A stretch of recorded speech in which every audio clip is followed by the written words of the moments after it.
question, medyo intense yung mga eksena doon sa trailer. Ano ba, parang nalito lang kami, ano ba siya, may parang regudol, something, ganun ba siya? Konting kwento, tungkol sa inyong kikirot-kirot. Isa itong kwento sa isang mag-asawa na may pinagdadaanang sakit, kirot sa puso. So parang it's more on very revengeful yung mga eksena dito. Ayan po. Reno. Ayan, from the title itself, Kikirot-Kirot. Talagang mafe-feel nyo pa lang sa trailer yung kirot na pinapahiwatig ng movie namin, which is yung mga challenging parts na yun nga mag-asawa, which is si Kuya Mark Janicio, si Ate Sky Gonzaga, and doon ang mapapasok ang character ko. Kaya abangan niyo yan, guys. Doon sa last part ng trailer, merong parang kutsilyo. May ano ba siya? May significant ba siya sa movie? Nagkaroon ba na parang intense, ano ba, na eksena doon? Action? Parang meron siyang ganon. Meron siyang ganon. Pero wala masyadong pinakita. Parang ano lang siya, idea. It's like an idea na merong patay na nagaganap. Okay. Rinoa, ano lang, curious lang kami. Related ka ba kay Katrina Halili? Hindi po. Pero nandun po ako sa family. No, siguro malayong relative. Ayun. Malayong tita po. Pero ang kamag-anak ko po is si Aurora Halili. Ayun po. Siya po. Sa Star Circle si... Opo, sa Star Circle. Paano mo naging relative? Kapatid po siya ng daddy ko. Pamangkin? Pamangkin po ako. Ano lang, buti pumayag na, syempre yung iba yung ginagawa mong BMX. Paano yung naging acceptance ng family sa ginagawa mo? Ayun, especially sa hindi naman po natin matatago na very explicit yung ginagawa for BMX movies. Pero iba po kasi yung tiwala sa akin ng parents ko, lalo na po yung side ng family ko. Dahil alam po nila na gusto ko po talaga maging isang actress. And alam po din nila sa sarili nila at sa puso nila na super gusto ko po talagang umarte. Simula nung bata pa lang ako kasi yun nga po, nung nakita ko po umaarte yung tita ko, doon po ako na-inspire kasi syempre kinuha po siya calendar girl, super ganda po niya, tapos super pitit ng itsura. So sabi ko nung bata pa lang ako, gusto ko talaga maging isang gano'n din, maging model, umarte, magpasaya ng mga tao. Kasi I've seen a few clips na, ayun, yung, kung natatandaan niyo po yung Okat-Okat. Ayun, napanood ko po siya. So, simula po noon, lalo na po yung Home Along the Riles, na-inspire na po ako sa kanya na umarte. Ayun. Nagkaroon ba ng pointers, kasi syempre artista rin si tita mo, nagkaroon ba ng pointers, syempre pumasok natin sa showbiz, nagkaroon ba siya ng tips and advice para sa'yo? Of course! Sobrang dami po. Ang pinaka na in-advise niya po sa akin is love the craft. Love what you're doing. Be consistent. Just show up. Kasi sa pagkakasabi niya po sa akin na just show up, palagi mong kailangang ipakita sa mga tao na talagang gustong-gusto mo yung ginagawa mo. Kasi hindi naman po natin may tatanggi talagang sa industriya po namin is may kailangan ka talagang patunayan. And may kailangan ka talagang mailabas na, syempre, na maipakita mo yung sarili mo as it is. Ayun. Sundot ko na rin, kamusta na yung tita mo ngayon? Ano na ginagawa niya? Ayun, ano po siya? House mom. Housewife. Hindi ba nilaminis ng tita mo yung pagbalik ng showbiz? Hindi naman na kukwento Ayun, nami-miss niya naman po kasi from time to time, napagkukwentuhan po namin siya. Dahil, ayun naman, super naging matagal din po yung yung karera niya sa showbiz eh. Yun, kung kilala niyo po si Don Laurel, yun po yung naging asawa niya, Star Circle din po siya, from ABS-CBN. Opo, nasa abroad na po sila. Opo, police po sa Canada. Okay. Napanood na ba yung mga ginagawa mo? Ayun, trailer lang po yung mga pinapanood ina-advise ko din po sila na kung hindi kayang panoorin, wag nyo nang panoorin. Pero, ayun, sabi naman nila sa akin, lalo na yung last month, kasi Mother's Day, sabi ng tita ko sa akin, sobrang proud niya daw po sa akin, and she wants me to be happy. Ayun. Yan lang. If you don't mind, ilang taon ka na ngayon? I am 20 years old today. Today? Thank you po. Birthday mo today? Hindi po. Hindi po. Nag-birthday po ako last February. Okay. Nakala namin today. Hindi po. Okay. Thank you. Thank you po. Sky, hi, Yes hello. po. Hello. At na-mention na rin naman yung Halili, tapos Gonzaga ka. Related ka ba sa mga Gonzaga? Hindi po. Actually, hindi ako sure, pero I don't think I'm related to, sa mga Gonzaga dito sa Pero atin. real name mo yung Gonzaga? Yes po. Oh, okay. Hindi ba naging pressure sa'yo? Kasi syempre, pag Gonzaga, may mga kilala na sila sa showbiz. Actually, nabe-pressure ako. Maraming nagtatanong din sa akin if related kami or tinutulungan ako sa dito sa industry na to. But yeah, it's really, I'm really pressured, but all I need to do is to do my best.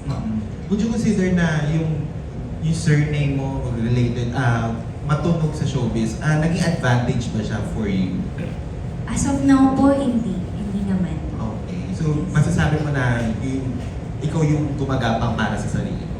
Yes po. Okay. Thank you. Thank you. Gumagapang. Thank you. That was Kiko Escuadra from Dark PH. Up next, we have Miss Esther Amoy of TikTok and People's Journal. Sa inyong dalawa,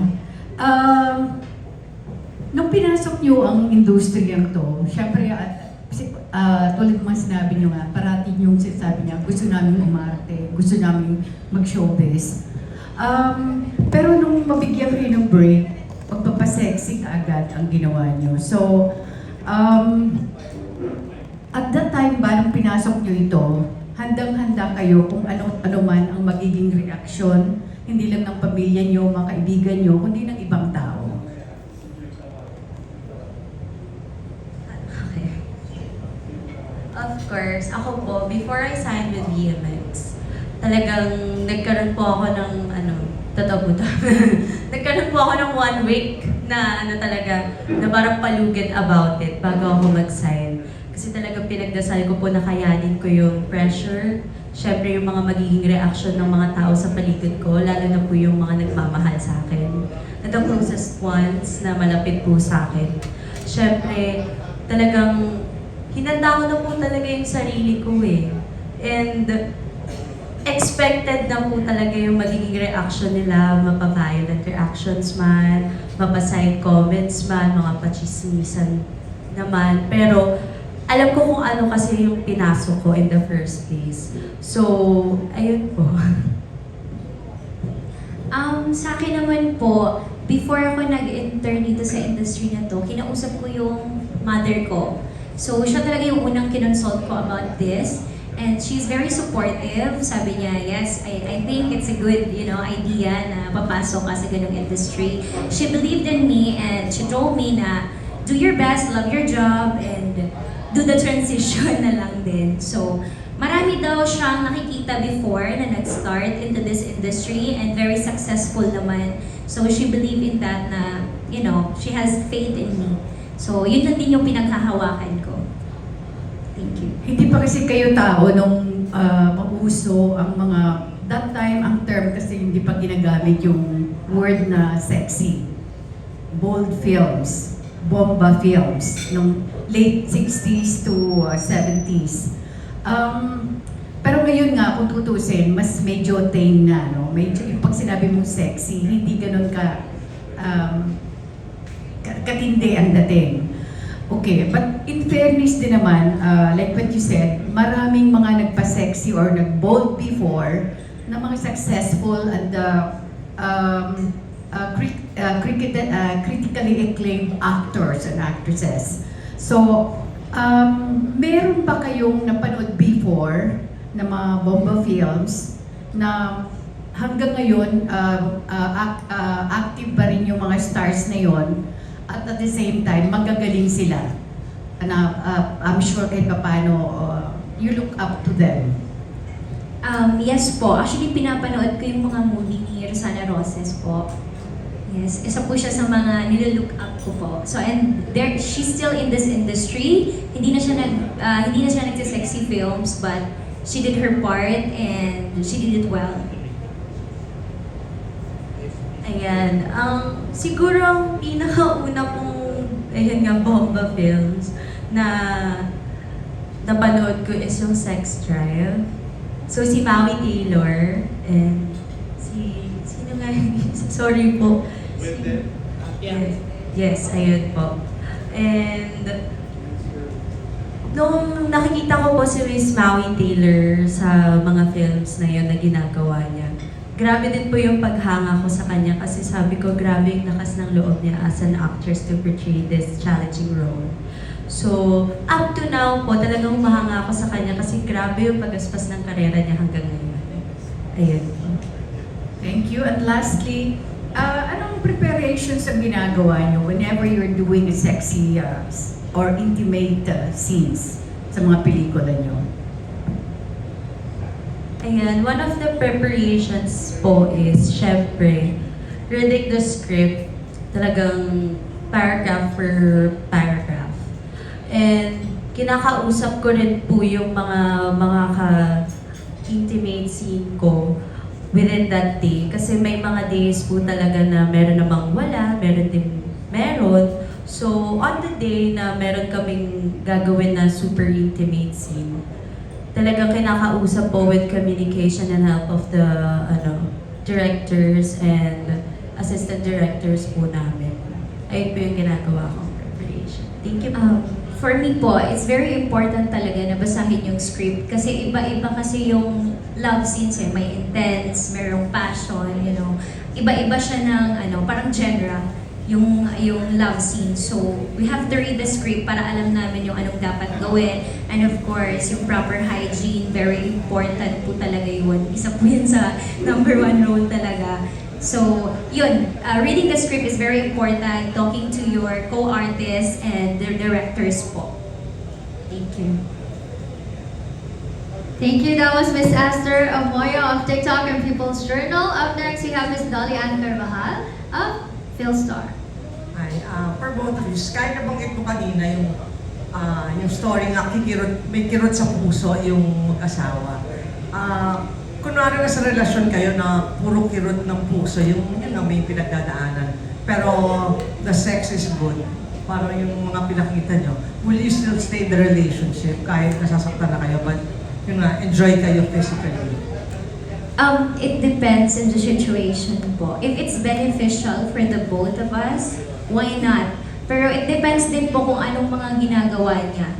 Kasi dito sa story na to, he's not just cheating eh, na nawala sa akin yung anak ko.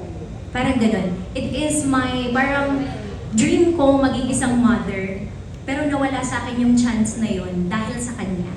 So parang mas matindi yung impact na yun sa akin kaysa yung sa cheating. So it depends on the situation. Pero if mangyari man yun sa buhay ko na parang nag-cheat sa akin yung partner ko and we have these intimate moments na We're it's really good, satisfied. satisfied, then why not stay together, di ba? We're both enjoying it. That's it.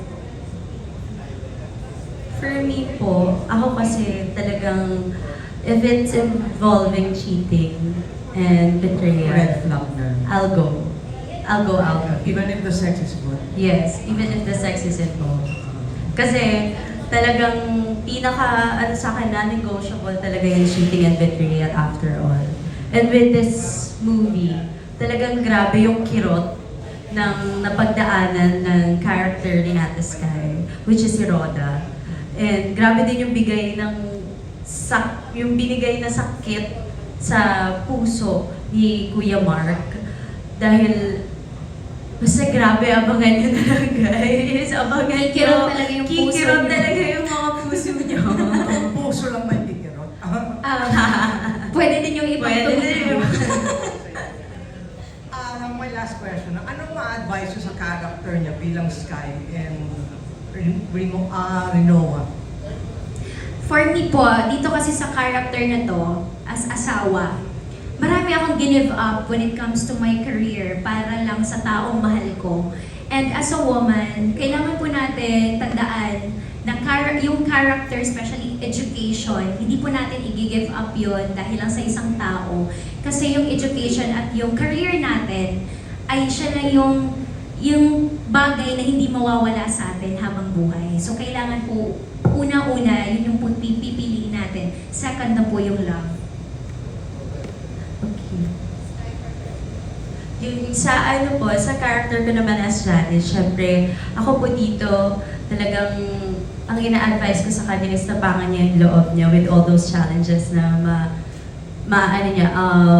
makukuha niya sa buong proseso ng pinasok niya. Kasi para kay Janice, hindi madali na pumasok sa isang ganong challenging na part sa buhay niya. Pero at the end of the day, as a girl, kung kakailanganin ng ganong parang revengeful act, ang may bibigay ko sa kanya is just do it. Kasi syempre, para sa kapakanan ng ibang babae, na alam mong mali yung ginagawa ng kanyang sariling asawa, just do it. It's for the sake of talagang helping the world. Ayun po. Thank you. That was Miss Dolly Ann Carvajal of PhilStar. Up next, we have Alan Sancon of Stars Photo. Hi, good afternoon. Congratulations sa bagong next film niyo. Yung tanong ko lang kay Rino sa kay Sky. Alam ko, isa sa mga goal nyo rin why you enter this kind of business is just a stepping stone, di ba, yung pagpapasexy. If given a chance to be in the, kumbaga, sa mainstream media, ano yung gusto yung character na gampanan? And sino yung gusto nyo makapareha if given a chance to have a launching movie? Sky. Ay, sige, Rino mo na. Sige ba? Ayan, given a chance na magkaroon ako ng isang role for mainstream movie na magiging debut ko po is si Miss Maricel Soriano, the Diamond Star. Siyempre, gusto ko po yung pag-arte niya dahil dun pa lang sa movie nila, dalawa ni Claudine Pareto, yung anak. Gusto ko po yung role na talagang as a mother siya doon. And ako po... Si Vilma Santos yata, yun, yung sa anak niya. At Maricel. Tama ba, di ba? Tama po ba? Sa anak is Vilma Santos. Ayun, si Vilma, si ano pala yun. Sorry po. Ayun. Sa mga role po, basta yung mga ganong role po with the mother and revengeful na daughter, gusto ko po yung mga ganong eksena. Ayun. Ay, sorry po. Yung sa male naman, male actor that you want to... Sa male actor naman po, siguro gusto ko po talaga yung mas matangkad sa akin eh. And narinig ko din po talaga na magaling po si Dolly Pangilinan sa pag-arte. Ayun.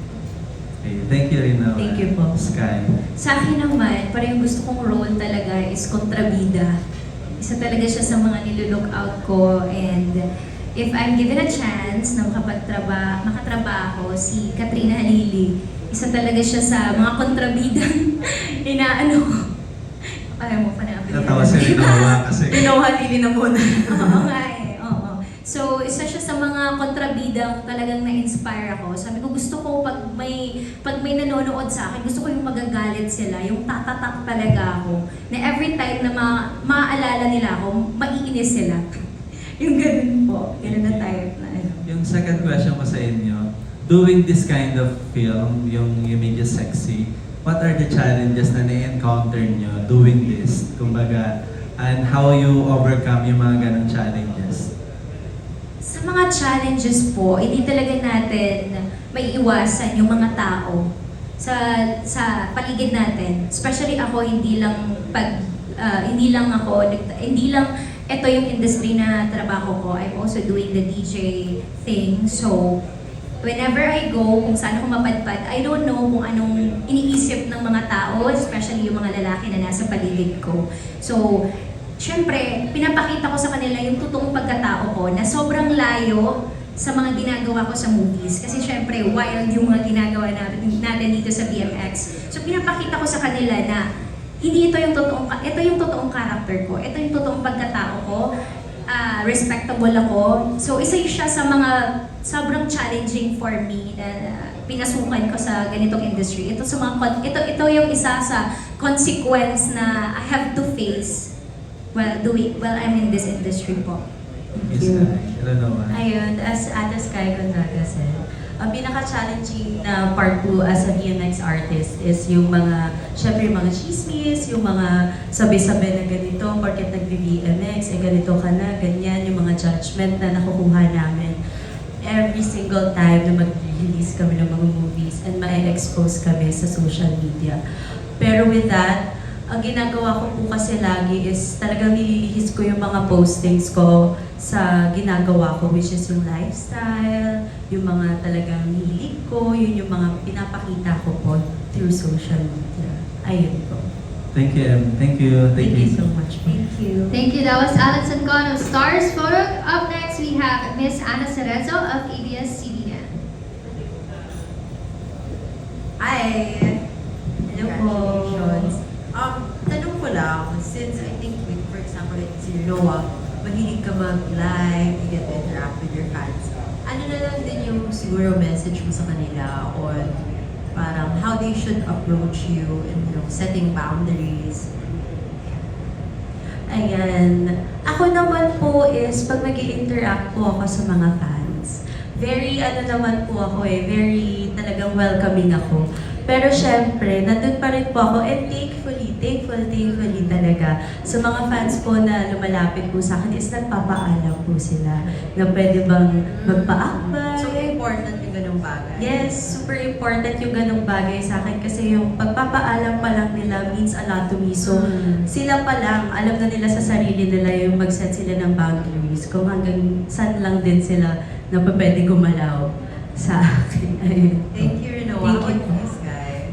I think po, since matagal na yung VMX, na-educate na din yung mga viewers natin, yung mga subscribers na, syempre, movie lang to Nadadala lang tayo sa movie itself. So, iba yung pagkatao natin. So, whenever, for example, may mga nakikita akong mga fans, never pa naman ako na-experience na binastos ako.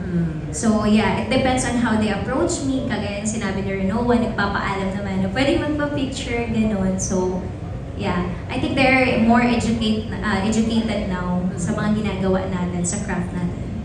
And if you guys don't mind, can you share na lang din your educational background or kung nag-aaral pa kayo, nagtapos na kayo, or if ever kung ano gusto nyo tapusin, master's, college degree?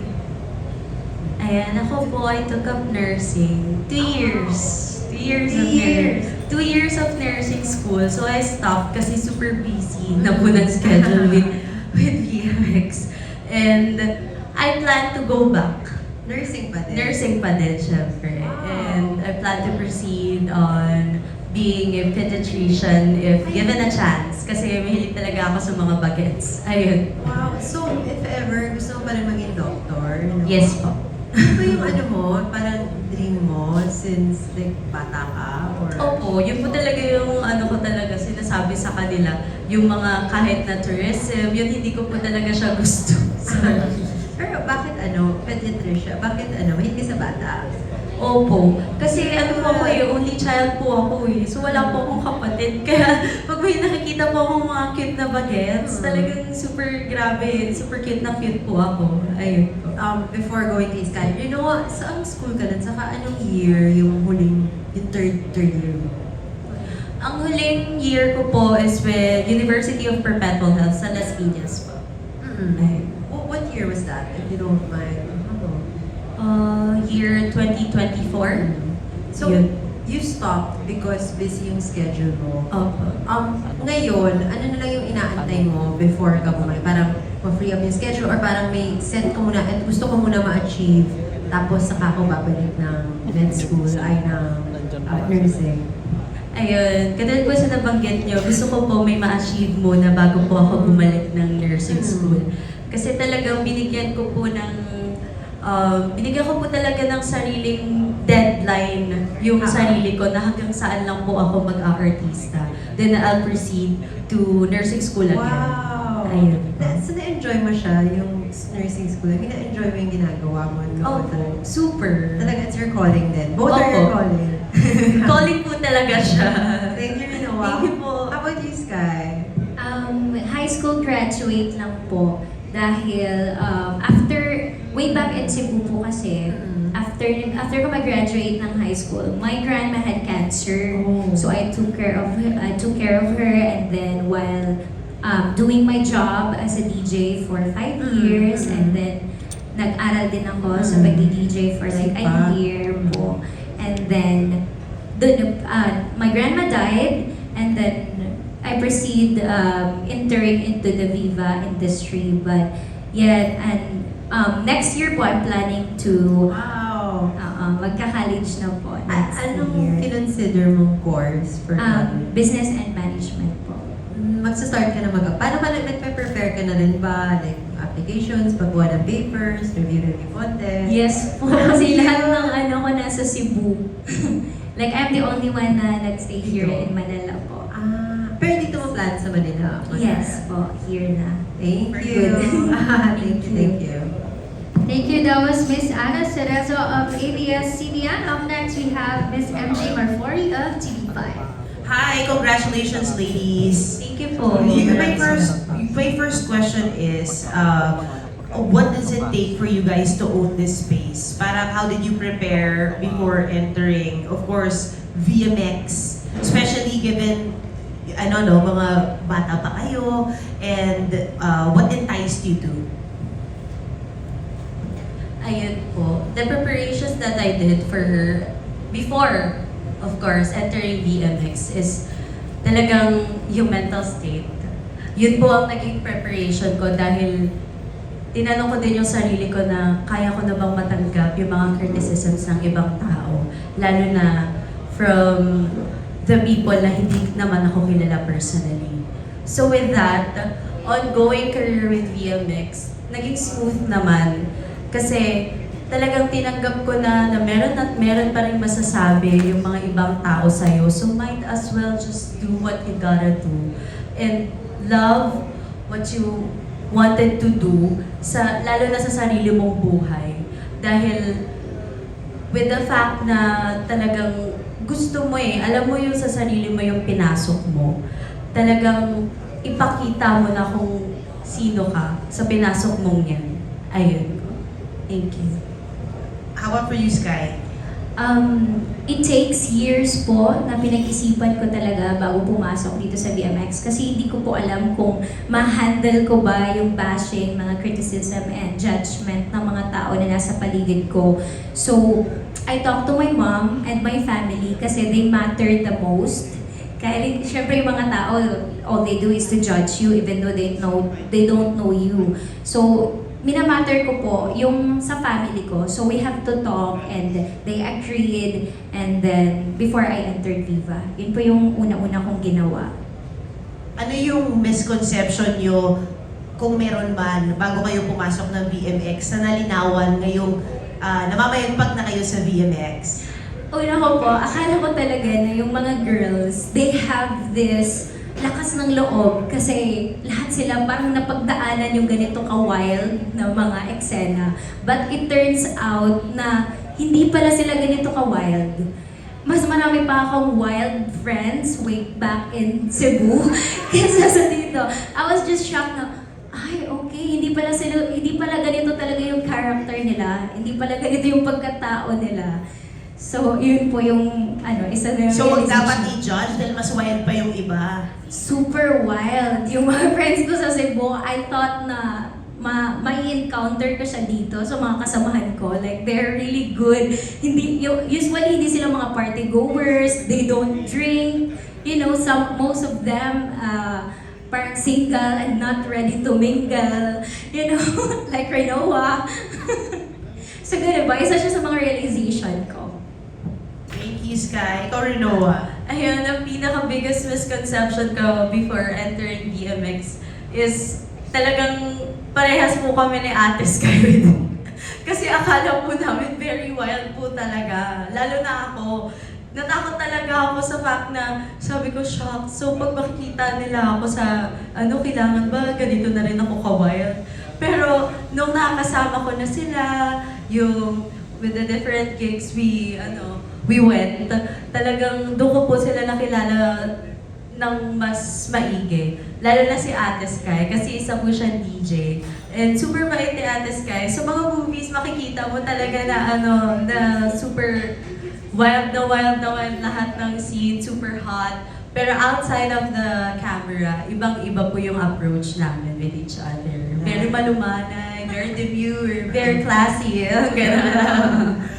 Last, mapapanood din namin ba kayo sa VMX Club? Kasi magkakaroon na ng VMX Club sa sa Newport soon. Mag-perform din ba kayo doon? Or mag-host ka ba doon, Sky? Since DJ ka ba dati? They offered me to do the DJ gigs. So I'm very happy kasi finally nabigyan ako ng opportunity. And yes, pwede din akong mag-host. Actually lahat, all around po. Pwede po ako lahat. Oh, yeah. Ayan! So nagbabagang balita na magkakaroon na ng VMX Club. Aabangan nyo kung sino ang mga hottest na VMX babes ang makikita nyo doon. Ayan. Thank you. Maraming salamat po. Thank you. That was Miss MJ Marfori of TV5. Up next, we have Jojo Gabinete of PEP. Ay, alam niyo ang gagaling niyo, ang tatalino niyo.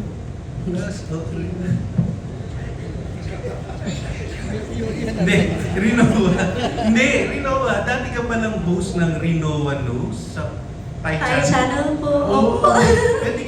Ano to? Pandemic? Yes, during pandemic. Pwedeng magkwento ka paano ka napasok? Ayun po, it started when I auditioned for PBB. Oh. PBB and Kumu Live. Ah. Tapos, meron pong isang director doon na nakadiscover po sa akin during na nagla-live ako sa Kumu. Tapos siya po nag-handle sa akin before. So, for ABS-CBN, shout out, Direk Jose Marie Reyes, Direk Jo Marie. Ayun, siya po yung kumuha sa akin for Pi. Then, during those pandemic days, doon na po nag-start yung career ko for hosting. So, mga ilang taon ka nun? 16? Opo. Oo. Very So, hindi young. ka pa nursing student? Hindi pa po. Oh, tapos, naging courtside reporter ka ba? Hindi. Hindi po. Hindi. Yun po ang inaasam ko. Ah. Hindi po ako naging courtside reporter. Pero pangarap ko po siya. So, pwedeng magkwento ano yung mga tinatakal mo sa Rinoa News? Ayun naman po ay isang segment lang Oo. na pinag-usapan na din po namin. Scripted po siya with with DJ Jaiho, with DJ Jaiho. Tapos, tinakal po namin doon is kung sino daw po ba yung magbabayad sa unang date. Kasi yun po yung trending nung time na yun eh. Tapos, ayun po, dami po kami napagkwentuhan about it. Anong age ka nag-decide na magpapasok ka sa BMX? Tapos paano ka na-convince? Ayun po, isang taon din po akong talagang mag-decide before it. Kasi very, pa po ako, hindi pa po ako legal age. Oo. And very family woman ako. And yung family ko din, super, po sila, super demure po sila lahat. So talagang, it took a year for me to breathe before I entered this kind of career. And during those times na talagang nagde-decide pa po ako, talagang pinag-isipan ko, pinagdasal ko po talaga siya. Nakayanin ko nga po yung pressure ng work, yung mga i-expect ko po na masasabi ng ibang tao sa akin. And after po noon, na nakapag-isip na po ako talagang click, okay, I'll do it na. Ayun po. Kasi si Aurora, ang tagal na talent ng ABS. So marami siyang kakilala. Hindi mo ba hiningi yung tulong niya para i-endorse ka sa, alam mo na, sa mga executive para mas mabigyan ka ng malaking break? Ayun naman po is, nung una po nag-try, pero ako po kasi, mas gusto ko po yung pinagtatrabahuhan ko po ng sarili. Kaya hindi po ako nagsabi sa kanya na, gusto ko mag-showbiz, pwede bang ipakilala mo naman ako kay ganito, pwede mo naman ako ipakilala kay ganyan. Alam ko naman po may ganong parang talagang key. Pero hindi ko po siya talaga tinake. Kasi gusto ko po, on my own, pinagtrabahuhan ko na masasabi ng mga tao sa akin na she built it. She built that way para sa sarili niya. Na she entered that for herself. Na siya lang. Oh, yung tatay mo hindi nag-artista. Pinipilit po, pero ayaw po talaga ni Daddy mag-artista. That, Okay, thank you, Sky. thank you po. Sabi mo, mas wild pa yung mga kaibigan mo sa Cebu. Oh, nagpakaabot ba kayo ni Ellen Adarna sa Cebu o mas older siya sa'yo? Mas older siya po. Hindi kami nagkakita sa Cebu. Oh. Pero totoo po na mas wild po talaga doon. Sa anong aspect? Kasi nasa bar ako palagi. I'm the DJ. So Okay. nakikita ko talaga kung anong mga ginagawa. Like, how the girls do. Kung paano sila gumalaw, kung paano sila dumiskarte, lahat. So akala ko may iwa-wild pa yung, alam mo, yung dito sa amin, dito sa industry na to. Akala ko na mas wild. But it turns out like, mas malala pala doon. Mas malala pala yung wala, hindi dito sa industry na to. It's not about the place, but I think it's about the people na, alam mo yun, like, nasa ilalim pala yung kulo. Yung parang ganon. Sa sinabi mo yan, hindi ka nag-worry na baka mamaya violent ang reaction ng mga taga Cebu. Hindi naman, kasi parang proud niya sila. I don't think so. Yung pagiging DJ mo, paano nagsimula? My ex was a DJ po. Oh. And 4 years po kami together, and then tinuruan niya po ako. So influence. Yes po. Paano mo naging na inisip na gawin ng full-time career? Before kasi nagmo-modeling lang po ako and I joined pageants. Anong And, pageant? Binibining Camotes po, and then I tried to join Binibining Cebu, but hindi po pwede sa age ko. I was 17 years old that time. So yeah, sabi ng ex ko na why not to try the DJ thing, kasi the TF is kind of high, so why not? So yun, I was very interested din kasi mahilig din ako sa music. Yung pagiging beauty queen ngayon, wala ka ng planong sumali? Na mas mature ka, mas marami ka ng experience, mas confident? Actually, parang it's not for me. Oh, bakit? I don't know, but I feel like it's not for me po. Talaga. You will know it naman eh. Thank you. Thank you po. Thank you very much. That was Jojo Gabinete of PEP. Up next, we have Jojo Panaligan of Rider PH. Thanks. Bago yung two questions ko, kay Sky lang, can you elaborate nung sinabi mong wild yung mga taga Cebu? Paano Talagang nag-journey sila dun sa party, wild. as party people ba? Or- As party people. Yes po, as party people. And hindi lang din yan. Kasi, syempre marami akong nagiging friends. Kasi nasa club ako, of course. While DJing, they approach me and then, build relationship with the people around you. So, marami akong na-encounter na dadalawa yung boyfriend, which is hindi ko na-experience. So, yun po. Maraming mga ganon. Maraming ganong wild. And they do the intimate scenes personally. So, sabi ko, ay, grabe, ganun pala. Ano yun na pinikwento nila? Oo, malala yung girls magkwento. So, yeah, we, share each, experience. Okay, thanks Sky. Thank Moving you. on. Okay, moving on. Sorry. Rinoa and Sky. Mas gusto niyo ba na yung intimate scenes niyo ay choreographed or spontaneous? I feel like sa akin po, very naman po ako easy to adapt. So, if kailangan po spontaneous, yung sa amin na po talaga mismo manggagaling, okay lang din naman po. Pero kung choreograph naman, mas okay.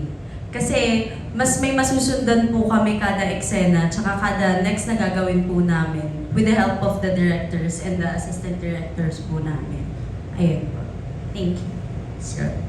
Mas maganda po talaga pag choreograph para at least alam namin kung anong next move, next position. Kasi pag kami-kami lang, maiisip kasi minsan, tama ba itong ginagawa namin?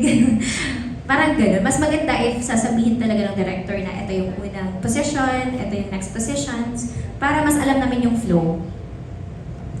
Thank you. Yung last question ko, syempre lagi namang sinasabi ng VMX actors na yun nga, ang preparation nila, good hygiene, kinakausap nila yung co-actors nila before a scene. Pero meron din bang parang debriefing after? How do you diffuse? Kasi syempre, kung minsan pag intimate scenes, hindi maiwasan na you have to put emotions, di ba, into the scene, into your character. Meron din bang after nun, how do you diffuse the situation? Sa akin naman po, very thankfully, kasi wala pa naman po akong na-experience na parang maano po yung restriction ko. So, ang nagiging debriefing po namin as an actors is nagtatanungan po kami na, okay ka lang ba? May nagawa ba kaming ganito na, may nagawa ba ako na hindi mo nagustuhan kanina? Pwede mo sabihin. Ayan, yung mga ganong words, ano po. Same lang din po sa akin. Actually, never ko pa na-encounter na like nadadala sa mga eksena. So, after ng love scene, usually talaga tinatanong kami ng male artist na okay ka ba doon sa ginawa natin? Like, are you comfortable para sa next love scene natin? Maiwasan. Something like that. They're very respectful and professional talaga. Or nagkaka-awkward-dan ika nga? Walang ganon. At first. So, mga unang kong movies, I think it's just me. Pero, para sa akin, hindi naman, habang tumatagal, parang it's not awkward anymore. Na-turn off yun na agad na, okay, tapos ng eksena, na ulit tayo. Yes po, parang gano'n. Salamat. Thank you. Thank you. That was Jojo Manaligan of Writer PH. For our next question, we have Jeff Fernando of Daily Tribune. Hello, Rino and Sky. Unang question ko is for Rinoa muna. Rinoa, nakwento mo kanina in passing, nag-attempt ka rin mag-PBB. Opo. Anong naging kwentong PBB mo? What happened? Anong naging resulta? Kwento mo sa amin. Oh my God. So, ayun po, talagang, yung time po kasi, nung sumali ako ng PBB. Anong batch to? Pandemic po eh. Hindi ko na po tandang 10. Okay. Yung 10 po. Oo. Ayun.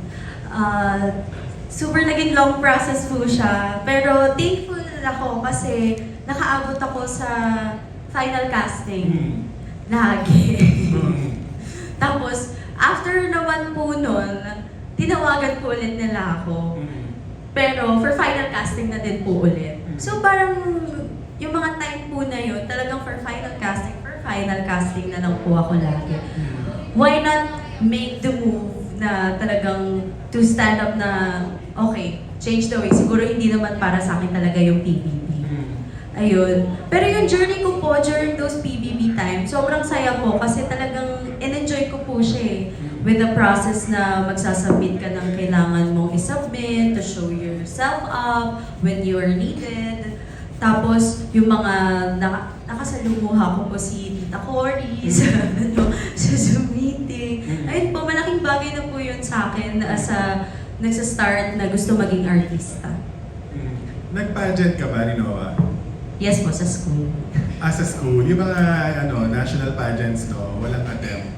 Hindi pa po, pero may mga kumukuha po sa akin. Pero siguro kailangan po kasi ito ng matinding preparations eh. Ayun. For Sky, nakwento ko kanina, Blue-Blooded Cebuana, di ba, na mas wild doon as compared dito. Ano yung mga, syempre mas nandito ka ngayon dahil sa mga ginagawa mo, tama ba?